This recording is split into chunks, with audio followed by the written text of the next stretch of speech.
বিশ্বাস করো, আমি ওরকমটি নই। আমি খুব ভালো মানুষ। আমি এরকম করতেই পারি না।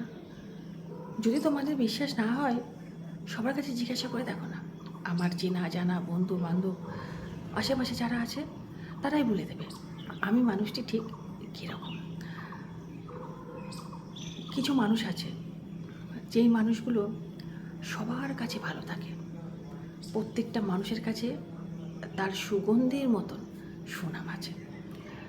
সেই মানুষগুলো মোটেও খারাপ না, তারা খুব ভালো মানুষ। তারা যেমন জানে, সেরকম আরও 5 জনও জানে। আমরা তো একটা মানুষকে এইভাবেই জানি, এইভাবেই বিশ্বাস করি, যেই মানুষের যত বদনাম আছে সেই মানুষ তত খারাপ, যেই মানুষের যত সুনাম আছে সেই মানুষ ততটাই ভালো। তাই কিছু সংখ্যক চালাক মানুষ আছে, কিছু মানুষ আছে, তারা এতটাই বুদ্ধিমান যে তাদের গায়ের উপরে না একটা ঝকঝকে চকচকে পোশাক চাপিয়ে রাখে। সেটা হচ্ছে বিশ্বাসের পোশাক। আর এই বিশ্বাসের পোশাকটা কিন্তু বাজারে কিনতে পাওয়া যায় না। এইটা কিনতে পাওয়া যায় তোমার চেনা জানা পরিজন এদের কাছে। তা এরা যখন তোমাকে এই উপাধিটা দেবে, এরা যখন তোমার গায়ের উপরে, তোমার এই চামড়ার উপরে পোশাকটা চাপিয়ে দেবে, তখনই তুমি সাকসেস। ব্যাস হয়ে গেল তোমার সুনাম অর্জন করা। তার মানে এই নয় যে তুমি খুব ভালো মানুষ, সাধু তুমি ওপরে দেখাচ্ছ, কিন্তু তোমার ভেতরটা তুমি তো খুব ভালো মতন জানো। আর তোমার এই ভেতরে যে প্রবেশ করেছে, তোমার এই ভেতরটা যে ব্যবহার করেছে, সেও জানে যে তুমি ঠিক কতটা খারাপ মানুষ, কতটা নোংরা মানুষ। অনেক সময় কি হয়, আমরা এতটা ভালো হওয়ার পরেও কীভাবে ভেতরে ভেতরে খারাপ হয়ে যায়, কারণ আমরা খারাপকে অভ্যাস করি, খারাপটা আমরা ভেতরে ভেতরে পছন্দ করি। আর ঠিক সেই সময় পচনটা ধরে আমাদের ভেতরে। যখন পচন ধরে তখন বিশ্বাস করো, কেউ না কেউ, কোনো না কোনো বিচক্ষণ মানুষ তোমাদের পচা দিকটা ঠিক দেখতে পাবে। তার যে দুর্গন্ধ, সেটাও কিন্তু কেউ না কেউ ধরতে পারবে।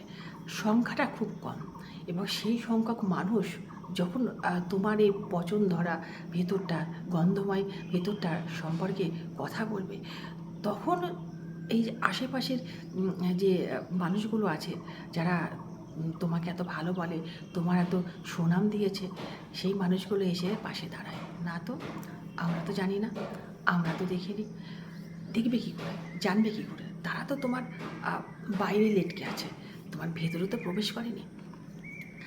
তাই আমাদের প্রত্যেকটা মানুষের ভেতরে একটা ভালো মানুষের সাথে সাথে খারাপ মানুষও বাসা বেঁধে থাকে। সেই মানুষটি চুপটি করে বসে থাকে আমাদের মধ্যে, আর সে ক্রমাগত চায় তুমি খারাপ হও, তুমি অভ্যাসে রপ্ত করো, তুমি পচে যাও, তোমার মধ্যে দুর্গন্ধ বেরোক। কিন্তু আমাদের উচিত এই যে ভেতরে একটু একটু করে যে নোংরা ধুলোবালিগুলো জমে না, সেগুলো ঝেড়ে পরিষ্কার করতে। তাই তুমি যত ভালো হও, তোমার যতটা সুনাম হোক, তোমাকে যত মানুষ ভালো বলুক না কেন, তার মানে এই নয় যে তুমি কোনো দিন খারাপ হবে না, তোমার মধ্যে কখনো দাগ বা পচন ধরবে না। সেই দিকটা খেয়াল রাখতে হবে তোমার, কারণ কেউ কারোর দায়িত্ব নেয় না। বিশ্বাস করো, আমার এই ভিতরে কী আছে সেটা আমি জানি, আমার এই ভিতরটাকে কীভাবে মেরামতি করতে হবে সেটা আমি জানি, আমার ভেতরে কতটা ধুলো জমেছে সেটাও আমি জানি। তাই আমাদের সবার উচিত মাঝে মাঝে সময় করে আমাদের ভেতরে যদি কোনো হালকা ধুলো বালি জমে থাকে, সেইগুলোকে একটুখানি ঝাড় দিয়ে পরিষ্কার করা, তাকে সাফ সুতরো রাখা, ঝকঝকে তকতকে রাখা। তোমার এই ভিতরটা তুমি যদি মনে করো যে সুস্থ আছে, পরিষ্কার আছে, কোনো দুর্গন্ধ বেরোচ্ছে না, কোনো পচন ধরছে না, তাহলে কিন্তু তুমি এই উপরওয়ালার কাছেও কিন্তু প্রিয়। আমরা অনেক সময় মনে করি কেউ দেখছে না, কেউ জানছে না, কেউ বুঝতে পারছে না, তার মানে এই নয় যে আমি জিতে গেলাম, আমি ভালো মানুষ। এইখানটাতে দেখছি ওপরওয়ালা, তুমি সবার অলক্ষ্যে অনেক কিছু করতে পারো।